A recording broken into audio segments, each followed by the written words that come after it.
From New York, this is Democracy Now! There hasn't actually been such a significant attack on the freedom of the press, the First Amendment, which is the bedrock of our republic, really our form of government, since my case in 1971. Pentagon Papers whistleblower Daniel Ellsberg testifies at the extradition hearing of WikiLeaks founder Julian Assange, urging Britain not to send him to the United States, where he faces 175 years behind bars. We'll find out why. But first, we speak to award-winning Sudanese journalist Naima El-Bahir about her stunning new CNN expose. It's called Yemen, a crisis made in America.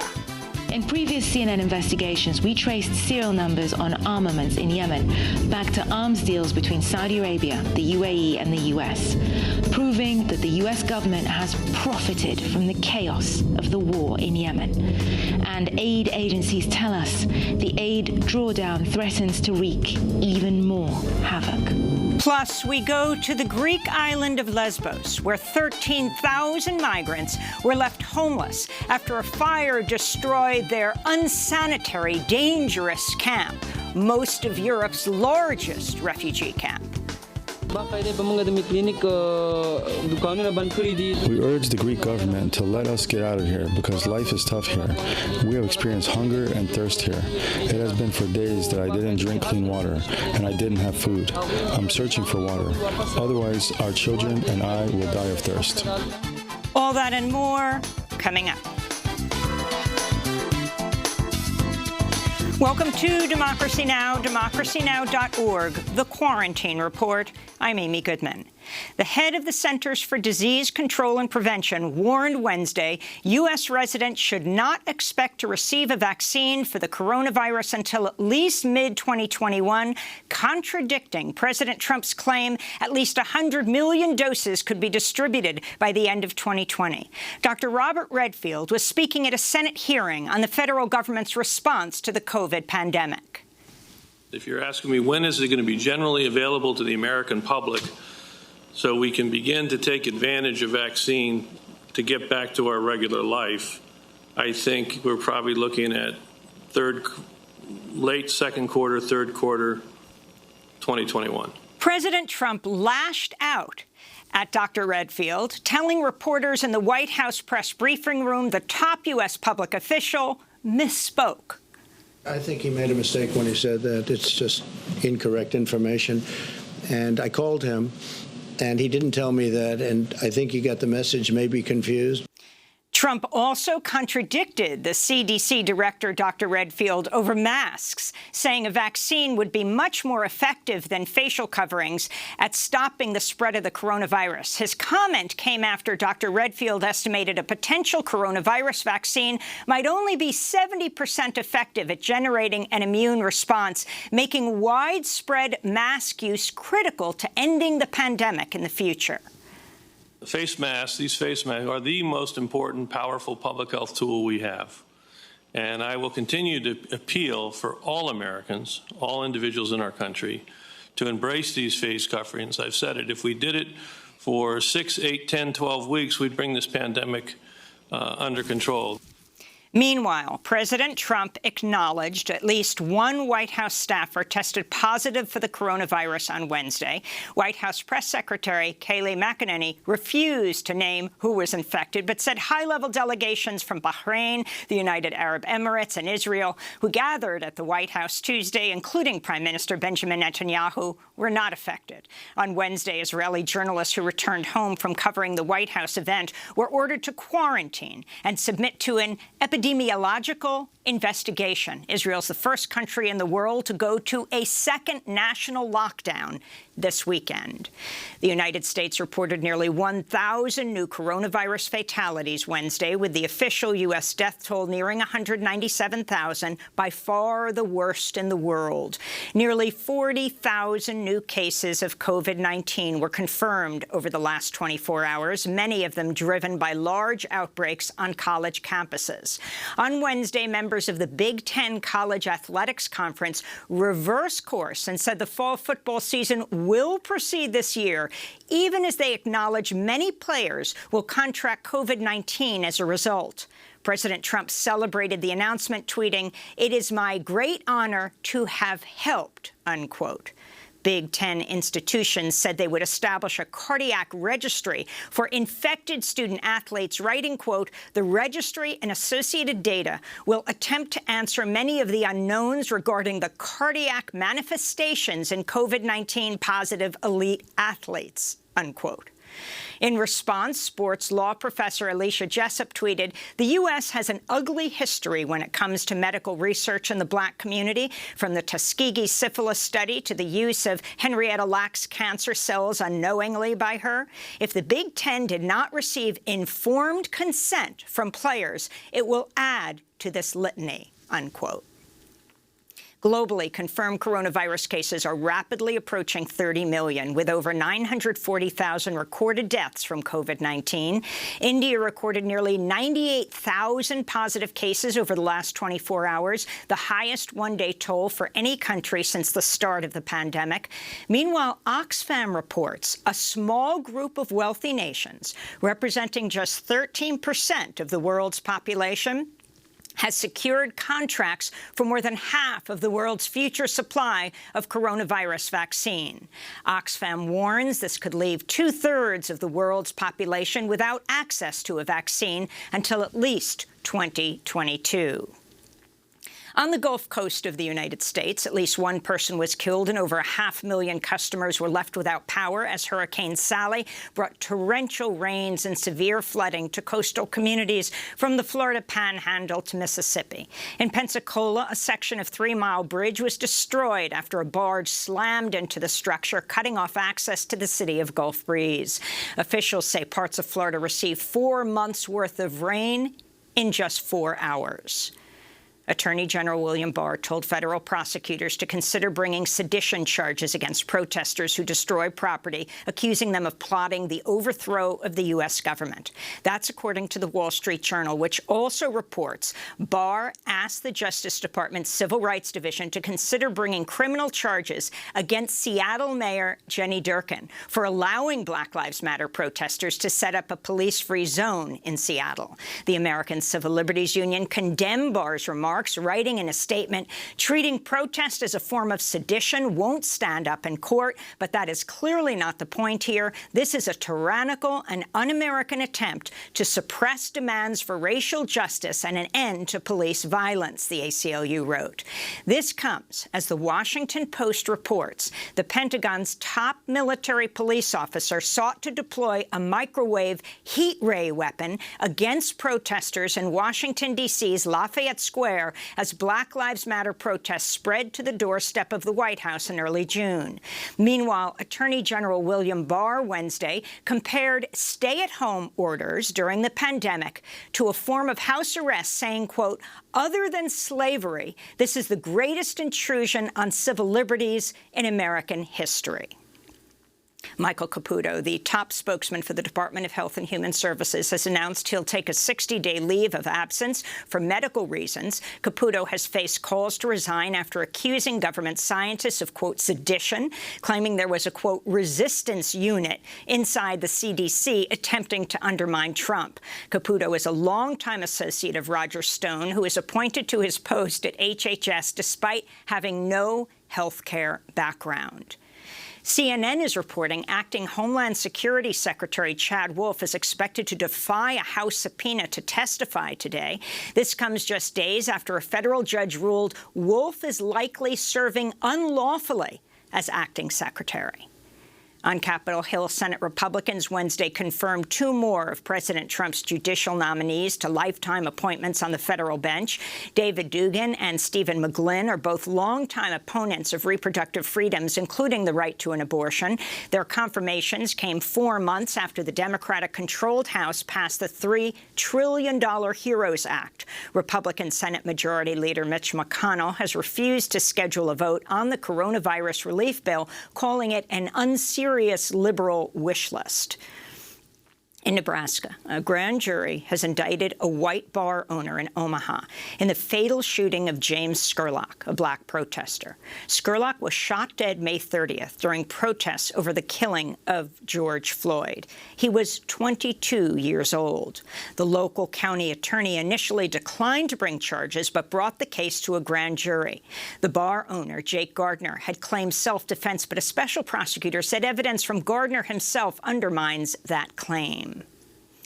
Democratic lawmakers have called for an investigation into reports that a doctor in Georgia has been performing hysterectomies on immigrant women held at an Immigration and Customs Enforcement prison without their consent. The shocking claim first came to light in a whistleblower complaint filed by a nurse named Dawn Wooten, who works at the Irwin County Detention Center in Georgia. Wooten appeared on MSNBC Tuesday night. I had several detained women on numerous occasions that would come to me and say, Miss Wooten, I had a hysterectomy. Why? I had no answers as to why they had those procedures.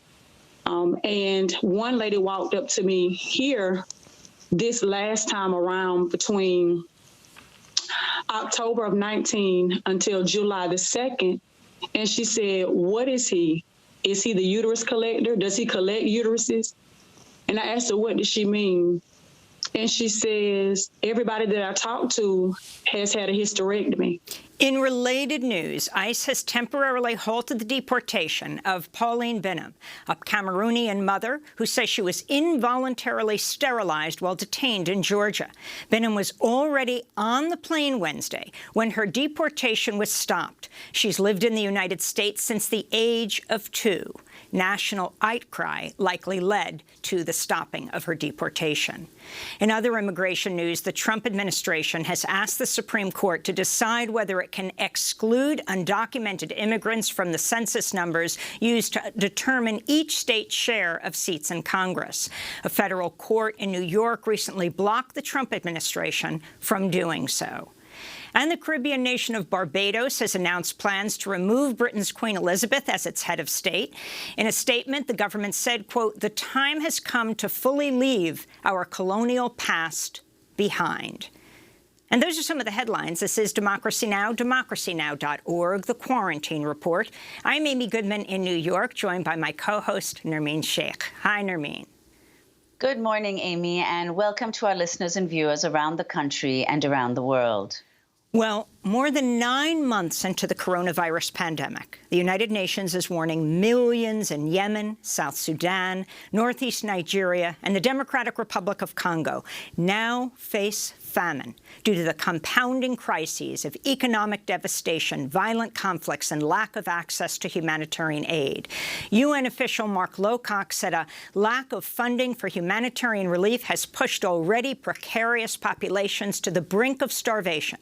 In Yemen, where 80% of the population depends on humanitarian aid, the United States, Saudi Arabia, and United Arab Emirates have all slashed aid to the country. This comes as the U.S.-backed Saudi-led coalition continues to bomb Yemen, where millions face hunger, disease, and extreme poverty in what's been called the worst humanitarian crisis in the world, even before the pandemic.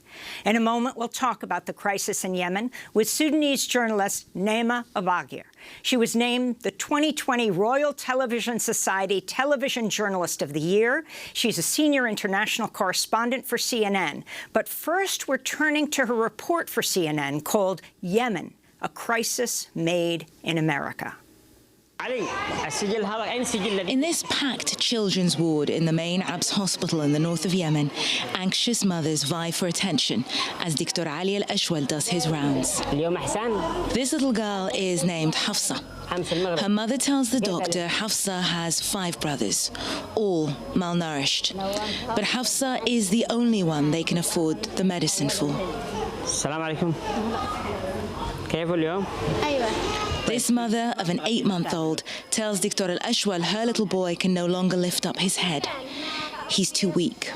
His little belly is painfully swollen, a telltale sign of acute malnutrition. This is a tragedy. A family of 10 are all squeezed into one room. 4 of our children in 3 years dead from malnutrition.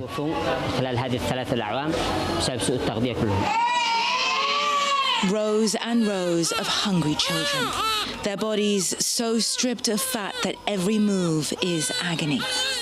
Hard to believe, but these are the lucky ones. These are the children whose parents can afford the car journey to the hospital. These are all the patients we admitted. 1, 2, 3, 4, 5, 6, 7.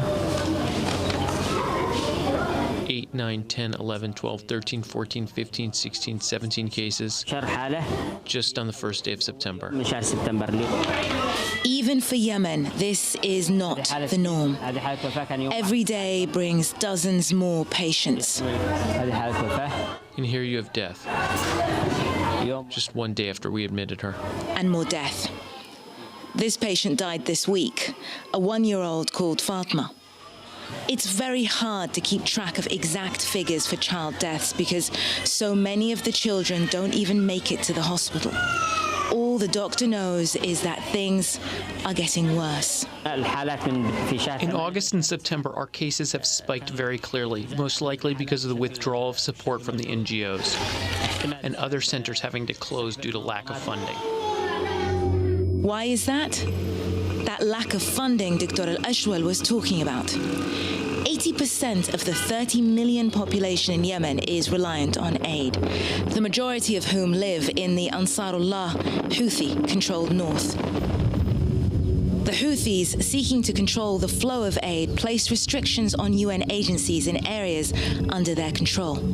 In March, the US suspended much of its aid to the north, citing concerns over Houthi misappropriation. 2 other key donors, the United Arab Emirates and Saudi Arabia, have also drawn down. The US, UAE, and Saudi Arabia have all slashed their Yemen aid spend. The US spend dropping from almost $1 billion to $411 million. Saudi from over $1 billion to half that, with only $22.8 million actually received. The UAE has given $0 to the UN's 2020 Yemen appeal. CNN was able to obtain access to a confidential internal UN briefing document. UN agencies have confirmed to us its contents. In the aftermath of the drop in foreign aid, the UN has shuttered almost 75% of its programs. In previous CNN investigations, we traced serial numbers on armaments in Yemen back to arms deals between Saudi Arabia, the UAE, and the US, proving that the US government has profited from the chaos of the war in Yemen.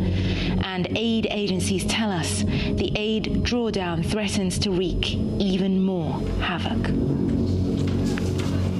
Mushriya Farah pushes her disabled son in a wheelchair. Mushriya used to receive support through a UN-funded program. Now she can't even afford to get her son Asim to hospital. Malnutrition has left Asim mentally disabled, and she has to choose between feeding him or paying for treatment.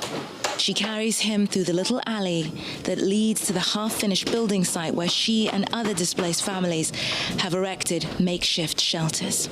Up until a few months ago, she tells us Asim was like any little boy. But after the family were displaced from their home by fighting, now they live here. I have no help. I just pray to God. The aid suspension has driven the people of the Houthi-controlled north into deeper isolation. Yemen's north could already be in famine, and we might not even know it. That's the CNN exclusive Yemen, a crisis made in America. As we turn now to London, where we're joined by the journalist who produced that report. Naima Al-Baghir is an award-winning senior international correspondent for CNN. She was named the 2020 Royal Television Society Television Journalist of the Year. She also won an Alfred DuPont Columbia and George Polk Award. In 2018, she also received the International Center for Journalists' Excellence in an International Reporting Award for her work. Naima, we welcome you to Democracy Now! This is a powerful report, Yemen, a crisis made in America, as you talk about the United States, Saudi Arabia, and the United Arab Emirates cutting off aid to Yemen largely, yet continuing, as you report on this report and earlier ones, to find U.S. weapons on the ground in Yemen. Talk about the connection. Well, it's a very clear connection. It's an incredibly egregious one. When the war launched 5 years ago, the U.S. backed the Saudi-led invasion after the Houthis overthrew the legitimate, internationally recognized government of President Abdurrabbu Mansour Hadi. What complicated the issue is even after the Obama administration found that the Saudis and the coalition were not taking into account the impact on civilians of their deployment of U.S. weaponry, and they suspended it. When the Trump administration came in, they immediately overturned that suspension. So there was a foreknowledge of the involvement and the impact and the ways that U.S. support entrenched this conflict. But for years now, we've seen another pattern start to come together, which is not only is the U.S. profiting from the war by selling weapons to the UAE and Saudi Arabia, who are both partners in the coalition, they also, the Inspector General, who was forced out from the State Department, found continuing to not take into account the impact on civilians of that deployment of U.S. armaments by the UAE and by Saudi Arabia. We fast forward 2 or 3 years of this extraordinary, controversial action, and then we start to see, we start coming across these numbers that are starting to drop. The UAE in 2017 gave $0 to the UN Humanitarian Assistance Program, even though it was an active member of the coalition. Saudi Arabia gave $1 billion, but only really after the UN at the end of last year had come back and pushed and said, Yemen is slipping into famine. So there was all this work and all this investment and all this, frankly, shaming of the US and the UAE and Saudi Arabia to force them to put right what they had made wrong on the ground in Yemen. And then in March, Secretary Pompeo, the Secretary of State, decides that they're going to suspend aid to those Houthi-controlled areas. And yes, the Houthis are obstructing aid, and it is extraordinarily egregious, but the Houthis are not the only one. This is a war in which food and starvation have been weaponized by both sides. And that's when we saw the drop. And that's when we saw the numbers. And what really spurred our reporting was that even the UN has not been able to access these areas to get a measure, a metric of whether Yemen truly is in famine. And I don't know if you know this, Amy, but famine is a very much a scientific metric point where it's 2 out of every 10,000 people dying from hunger every day. In Yemen, because so many people can't afford to even come to the hospital, they are dying at home, alone and uncounted. So the world can't even respond in the ways that it would if we were able to say there was a famine. It was a very difficult report to pull together because we were trying to pull this all remotely from London because of the coronavirus and the difficulties of traveling. But I hope that we managed to get across the key message here, which is this is not a natural disaster. This is a man-made catastrophe in which our governments are complicit. Well, Naima, you mentioned that a large number of people, the majority of people in Yemen, and in the report you say so as well, that the ones who make it to the hospital are the lucky ones. And in this piece, you document the ruinous state conditions in these hospitals.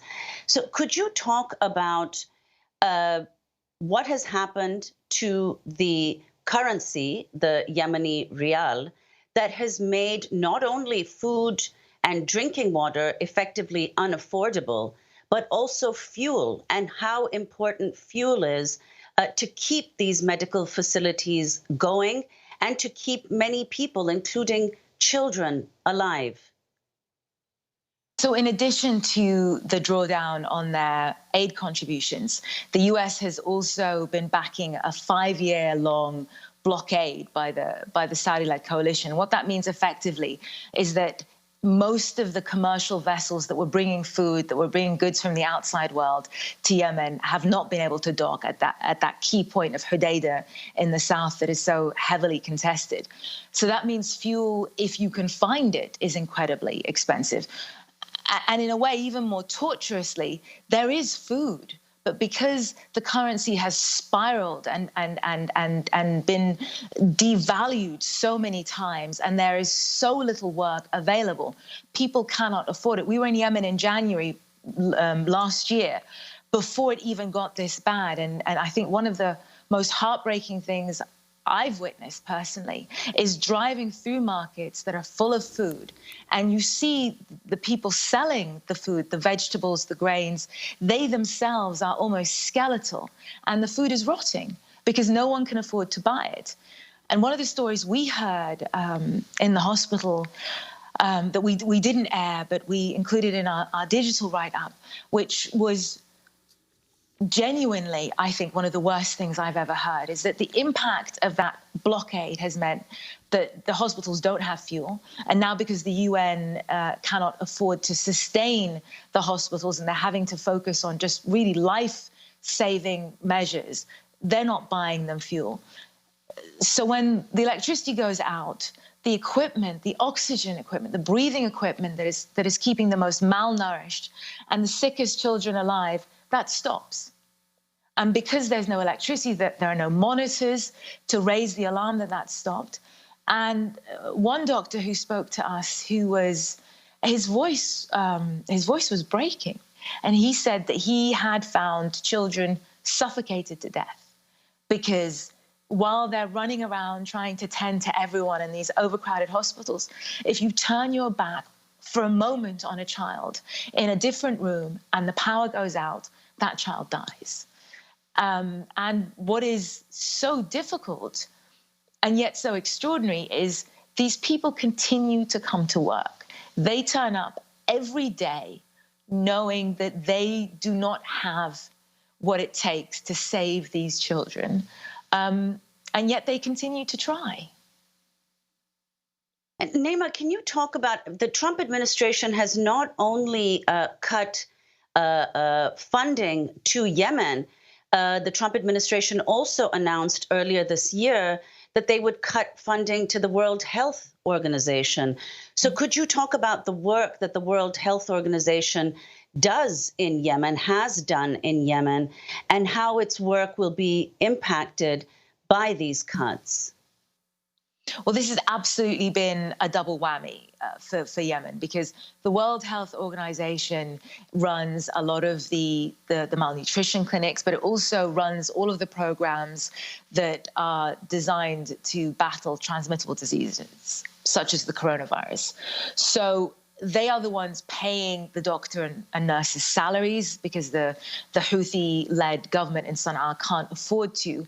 But they're also the ones at the front line of the fight against the coronavirus. It is impossible. It is absolutely impossible to get any sense of the numbers of the people that have died from the coronavirus separately to the number of the people that have died from malnutrition. But because of this, I keep saying aid drawdown, and it makes it sound so clinical.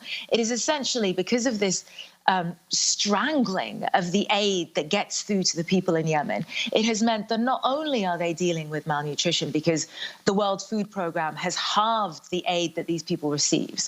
So not only are you getting half rations, and it's reaching half the people, but it means that people are getting food every other month. So you have to plan one meal a day. Parents are not eating so that children can eat.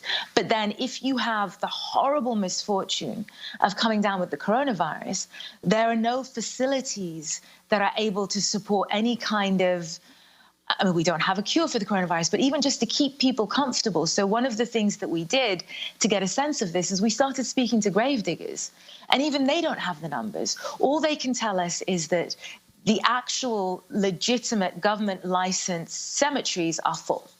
So now people are bribing gravediggers to find plots of land in places where other people cannot or will not venture, in dangerous parts of these cities, so that at the very least, they can try and at least claw back some dignity in burying their loved ones effectively, rather than leaving them to rot in a mortuary somewhere. Naima, I want to go to a briefing that Mark Lowcock, the Undersecretary General for Humanitarian Affairs, gave on Tuesday to the UN Security Council. He called out the oil-rich Gulf states for turning away from the situation in Yemen. Several donors, including the Kingdom of Saudi Arabia, the United Arab Emirates, and Kuwait, who have a particular responsibility, which they've discharged in recent years, have so far given nothing to this year's UN plan. It is particularly reprehensible to promise money, which gives people hope that that help may be on the way, and then to dash those hopes by simply failing to fulfill the promise. More than 9 million people have been affected by deepening cuts to aid programs, including food, water, and healthcare. Continuing to hold back money from the humanitarian response now will be a death sentence for many families. That's the UN Undersecretary General, Mark Lowcock. So, Naima Al-Bagir, if you can talk about, it's even wrong to say the Gulf states have turned away from Yemen. They have not turned away from Yemen. They are constantly bombing Yemen. In fact, on Tuesday, President Trump stood with the foreign minister of the United Arab Emirates. And of course, we know Saudi Arabia leads the bombs provided by the United States. And part of the deal didn't actually have to do with the Palestinians that was signed off on at the White House. It had to do with the United States selling the UAE F-35 fighter bombers. Can you talk about the significance of, once again, these weapons deals to hunger and the devastation of Yemen? Well, it sends a message, doesn't it? It sends a message, not just in Yemen, but it sends a message around the world that you can do what you want to do as long as you sign up for our key concerns. And a number of U.S. diplomats have described to me conversations that they've had with the UAE and with Saudi Arabia. And essentially, the subtext of the conversation was, well, the UAE has signed a peace deal with Israel. And we know that this is a key priority for the Trump administration. So what more do you want from us? What we know about Yemen is that Yemen, it was a national security risk for the United States. It was home to the most effective franchise of Al-Qaeda in the Arabian Peninsula, who at one point got very far in a plot to put a bomb on a plane and send it to the United States. That was always given as the excuse for the reason why the United States need to continue to be engaged in Yemen. What has happened with allowing key U.S. allies like the UAE and Saudi Arabia to do what they have done in Yemen is that this hunger and this conflict has allowed not just Al-Qaeda, but ISIS to become resurgent in Yemen again. Just this last week, there were a number of pretty effective ISIS and Al-Qaeda attacks. The U.S. is measurably less safe because of what their allies have done in Yemen. But one of the things that is really interesting that so many of us that are covering foreign affairs are looking at really closely is that the ICC, the International Criminal Court, has now said that the chief prosecutor, Fatou Bensouda, can begin to look into U.S. war crimes in Afghanistan. And that is precedent setting, because given what the IG report, the unredacted version, shows about the U.S.'s disregard for civilian casualties perpetrated by their allies with their bombs, there is a real conversation that is beginning about whether the U.S. is opening itself up for further cases of war crime prosecution on Yemen. And it's a pretty credible case that is being discussed. And yet, any time that you bring this formally and on record to the State Department or to Trump administration officials, they say, well, this is about American manufacturers, about American workers being able to make money out of American bombs being dropped in Yemen. And what we have seen with the engagement that we have found, not just for this piece, but also for the previous investigations that we've done, is actually I take heart from this, is that so many of our audience, whether it's in America or around the world, don't believe that. They don't believe that money should be made over the deaths of innocent civilians halfway around the world in a country that was already a humanitarian disaster, even before this ill-thought-through intervention. Naima, we just have 30 seconds, but we cannot leave without asking you about Sudan, where you are from, and your coverage of the women-led Sudanese uprising, but also Lowcock warning about the first famines of the coronavirus era hitting, among other places, Yemen and your own country of Sudan. Again, this goes back to foreign policy malfeasance on the part of the Trump administration. This is an administration that continued talks to normalize with a sitting dictator in Sudan while demonstrators were being shot down in the streets. It is incredibly disheartening to see people who have risked so much be let down so badly by the United States. It really is. Naima El-Bahir, I want to thank you so much for being with us, award-winning senior international correspondent for CNN based in London, whose Yemen report earlier this week is called Yemen, a crisis made in America. When we come back, we go to the Greek island of Lesbos, where 13,000 migrants have been left homeless after a fire destroyed one of Europe's largest refugee camps. Stay with us. The sun lies in a field. Someone has killed some other son today. Head blown up by some soldier's gun. While all the mothers stand and wait. Some other son ain't coming home today. Some other son ain't got no soldiers fighting in a trench. One soldier glances up to see the sun and dreams of Some Other Son by the Kinks. This is Democracy Now!, the Quarantine Report. I'm Amy Goodman with Nermin Sheikh as we go to Greece, where over 10,000 refugees and migrants remain homeless a week after a fire burned down a massive refugee camp last week.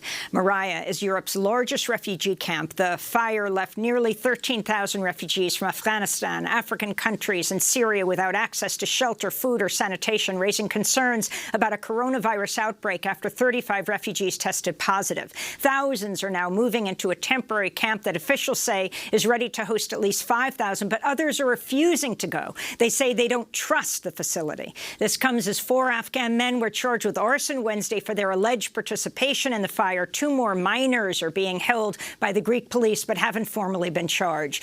Greece claims the fire was started by a small group of asylum seekers in protest over conditions at the camp, which had been locked down due to the coronavirus pandemic. This is 23-year-old Aman Ullah from Kabul, Afghanistan, who'd been in the Moria camp for almost a year. We want a free life. We have come here to live. We are humans. We are not animals. They put us in this place where there is no life, and it's like a jungle. A human cannot live in such tents. And if people live here for just 1 or 3 days, they will be fed up with the situation. We urge the Greek government to let us get out of here because life is tough here. We have experienced hunger and thirst here. It has been for days that I didn't drink clean water and I didn't have food. I'm searching for water. Otherwise, our children and I will die of thirst. Refugees have been protesting the conditions, pleading for help for other European nations. Some of the asylum seekers, many of them women and children, are demanding they be allowed to leave the island of Lesbos. But the Greek government's refusing to relocate most people displaced by the fire to the mainland. Over the weekend, police fired tear gas on the demonstrators. On Tuesday, the Greek government asked the European Union to help run refugee camps on the country's islands where tens of thousands of refugees live. This all comes as Greece's conservative government has implemented increasingly hostile anti-immigrant policies in recent years. For more, we go to the island of Lesbos, where we're joined by reporter Franziska Grillmeyer, who's been closely following this. Welcome to Democracy Now!, Franziska. Explain the situation. Human Rights Watch called that camp that burned down unsanitary and dangerous. Now what happens to the homeless refugees? So at the moment, the people are moving very slowly into the new camp structure, but very reluctantly, I have to say, because people are really fearing to just face another prison situation like they faced for the past weeks and months and years. So this is why most of the people were staying out on the streets for 8 nights now. So the fire happened 1 week ago, and people were fleeing really with all they had on their body into the streets, and were blocked in one street part in between the camp and the main city of Mytilene. And they have stayed there now for 8 days, mostly, as we just heard, also without any running and clean water, without any sufficient food supplies, without electricity. And so, you know, you have to imagine people they didn't have diapers for their children, they didn't have toilet paper. Most of them are families, and they have elderly, they have people in wheelchairs. And we as press, we couldn't really approach the site in the last 4 days, so we had to find alternative ways in order to get to the people. The same with humanitarian aid and doctors, and any medical and legal assistance wasn't allowed through. I mean, not frequently. This was really a problem, so the people felt left alone, are highly desperate at this point. Many fainted on the way because you have a lot of medical cases still inside who weren't treated in the old camp structure. So at the moment, it's a real desperation, and the calculation of the Greek government was, in my opinion, to really break the people's spirit at this moment in order to go into the new camp facility. Many fear because it's a symbol of re-traumatization and, no safety for them. Francesca, could you talk about the people who've been arrested, the refugees who've been held responsible for these fires, and also if a fire, certainly of this scale, is unprecedented, or whether there have been smaller incidents in other camps on various Greek islands? Yes, absolutely. I mean, this fire is just a symbol of the many fires that burn daily in people's lives there. I mean, many fires physically broke out and also killed many people in the last years. But also a fire symbolically is really in not getting any medical treatment and not getting any school or medication into pharmacies. You can't just walk out, and pull up, a bathing suit and go swimming or go to the cinema. It's not the case inside of these camps. These are not really camp structures. This is really, many people felt like a prison and ghettos, and this was really a foreseeable and dangerous backlash of this political calculation of the European Union to deter people from coming. So you could really feel the camp is architected in a way, or is an architecture of deterrence. So we were really wondering why it didn't go up in flames, earlier, in a way that, not that we calculated this catastrophe in, but at the moment, the Greek government is framing people, criminalizing people since years now who are seeking shelter in Europe. And this is also the European member states who are supporting this framing. And so what we see now is that, yes, 4 people got arrested. However, the question should not really be, and it's not clear yet who really, what factors led to the fire, if there were also local responses in it or not. However, really the question should be at this point, how could it sustain for so long?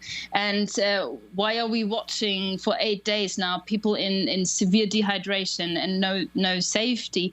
And it is no political failure. It's really political calculation, what we see behind it. And it's kind of this, you get a bit distracted from the political calculation when you have someone to blame. And blaming the refugees and asylum seekers at this point is also calculation. Francesca, well, you know, Moria, as we mentioned earlier, is the largest refugee camp, was the largest refugee camp across Europe because Greece is the main port of entry to Europe for these refugees. And as far as the rest of the EU is concerned, it's only Germany has taken in over 1 million refugees and has now said that it will take an additional now 1,500 refugees from Greece. Could you talk about where the remaining countries in Europe stand? Because Greece does bear a disproportionate burden for the care of these refugees. And the 2016 EU-Turkey agreement and how that altered the flow of migrants into Europe. Yes, absolutely. So what we can see at the moment is really the result of an externalization campaign by the European member states, which means that you shift the responsibility absolutely towards the border countries and to the Aegean Islands, as we see it here in Greece at the moment. So not shouldering any responsibility from many member states of the EU and pushing Greece also to the margins. Really pushing them over the brink, actually, in the share they have to take at this point. But also, what we see now is that you really have the European member states saying, well, Greece is the shield of Europe. So, I mean, these kind of camps are built on human rights violations. The border deterrence is built on human rights violations at the moment. We see illegal pushbacks carried out since weeks and months now on these Aegean sea strips, which means that the EU member states are actually in favor of Greece's hard stand against refugees and asylum seekers and supporting this. And this is, I mean, we've really seen it in the past year now that the Geneva Conventions are not functionable anymore, that I mean, after 2016, the EU member states said, OK, we want to control the situation, and they made a deal with Turkey to secure the borders, so much less people arrived in opposite to 2015. So the people were stuck on these islands and had to wait for the asylum procedure to get through. But the problem was that many people, that the bureaucracy didn't work very well, that it's, as I said before, like the whole camp was designed to deter the people from coming. And so there was no political will in order to better the situation for those people, in order to say, well, look, if you arrive in Europe, then you don't necessarily get a better future. And there was always this narrative also of putting me and them, like, of othering. Definitely, it was never like you could really feel that there were fences built around people seeking asylum here in Europe, and it just transformed more and more into a black box where human rights advocates and journalists didn't get enough entry really to cover the violations, the gross violations. And this is what we see now in these last years, and now really culminating into the fire, into also the situation now where people's spirit is really broken in order to go into a closed camp, because this was the strategy of the Greek government from the beginning of this year, saying that they want to transform open structures into prison camps, in a way, into closed structures. So that, yeah, people Francisca, are killed we have to go. We have 30 seconds. But Nermeen and I were in the what was known as the jungle, the largest refugee camp in France a few years ago. And now we see this camp where the overwhelming majority are Afghans. Can you make the final link? Yes, we're in the midst of the pandemic, but between the refugees and war, the U.S. still involved in its longest war in U.S. history, and that is in Afghanistan, where so many of these refugees are from. So, I mean, yes, it's 79% are Afghan and mostly Afghan families. And people are really trying to seek shelter at this point. And most of them don't have any safe third country in Turkey also. So there is nowhere to go from this point onwards for them. Francisca Grillmeyer, we thank you so much for being with us from the Greek island of Lesbos, where the largest refugee camp in Europe has just burned down.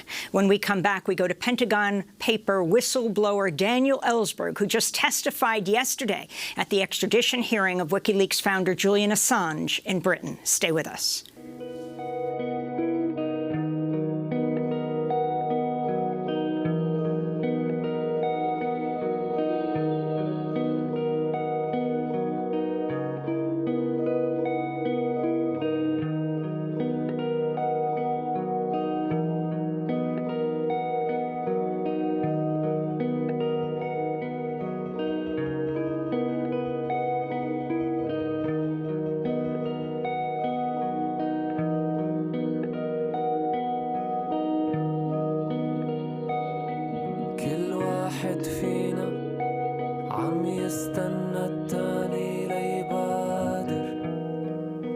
The refugee band Khabezdal. This is Democracy Now! I'm Amy Goodman with Nermeen Sheikh.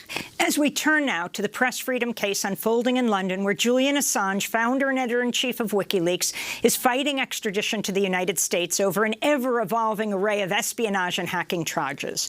Assange faces almost certain conviction if extradited here, and 175 years in prison. U.S. prosecutors allege he conspired with whistleblower Chelsea Manning, who had been a private in the U.S. Army, to illegally download hundreds of thousands of war logs from Iraq and Afghanistan, along with a huge trove of classified cables from the U.S. State Department. Experts have lined up to defend Assange, including the legendary Pentagon's paper whistleblower Dan Ellsberg, who testified Wednesday at the extradition via video stream from his home in California, in Berkeley. In 1971, Ellsberg was a high-level Pentagon analyst when he leaked a top-secret report on U.S. involvement in Vietnam that became known as the Pentagon Papers, which documented how officials had lied to the public about the war. Like Assange, Ellsberg provided the leaked documents to the New York Times. Also like Assange, Ellsberg was charged under the Espionage Act and could have spent the rest of his life behind bars, though a judge threw out his case when it was revealed that President Nixon had ordered criminal break-ins seeking damaging information on him. Dan Ellsberg joins us now from Berkeley. Welcome back to Democracy Now!, Dan. We don't have that much time, but talk about why you testified at the extradition hearing, asking that Julian Assange not be sent to the United States, though we should say he has basically been in captivity for almost 8 years now, having gone into the Ecuadorian embassy, where he got political refuge, but was there for years before a new right-wing government in Ecuador revoked that political asylum status. And the British authorities came in and ousted him and brought him to the Belmarsh prison, the high-security prison in Britain.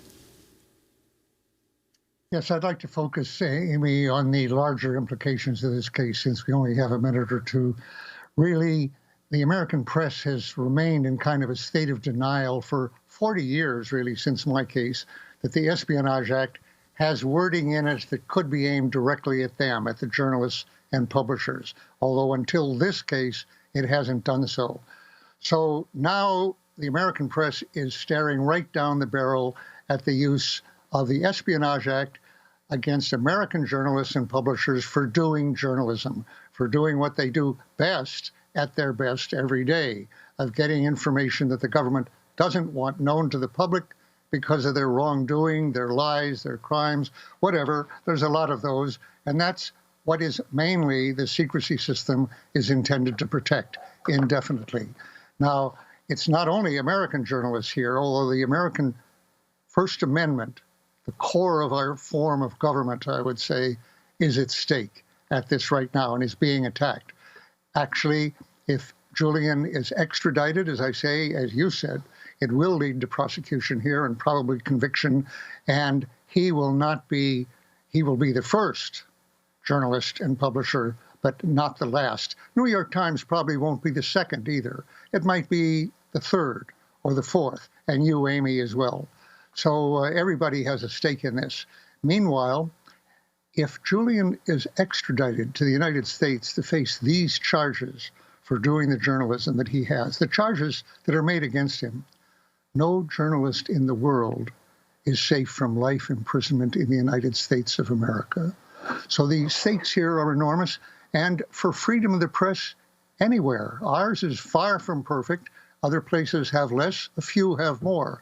But the possibility of freedom of the press, and thus of democracy, is at stake all over the world in this. That sounds almost certainly like hyperbole, and it isn't. The prosecution proved yesterday that they're basing a lot of the case, first of all, on not so much with me, but with other witnesses, on the fact that Chelsea Manning was encouraged by Julian to give this information, and he actually asked for documents. I can't count the number of times I've been asked for documents, as was quite proper for journalists. So that conspiracy is something that every source goes through with every journalist who uses sources. On the question of what the damage he has done, the government is seeking to focus on the fact that names, unredacted, were subject in their minds, and quite understandably, plausibly, to danger in the countries where they were by being published. As I pointed out to the prosecutor, the way to stop that danger from occurring was to stop the publication of those names.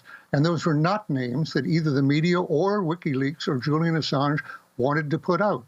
On the contrary, the media and the government was well aware, the media was participating, that they were making enormous efforts to redact from this mass of documents the names of anyone who might be put in a feeling of anxiety or danger, or might be in real danger.